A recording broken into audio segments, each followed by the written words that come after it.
के भूले ना हो मनवा से मनवा के झूले ना हो सीता जवानी के भूले ना हो मनवा से मनवा के झूले ना हो आज सुते न चकारी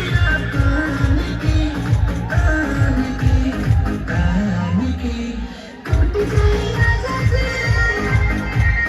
टूट जाए राजा से बोलो टूट जाए राजा से बोलो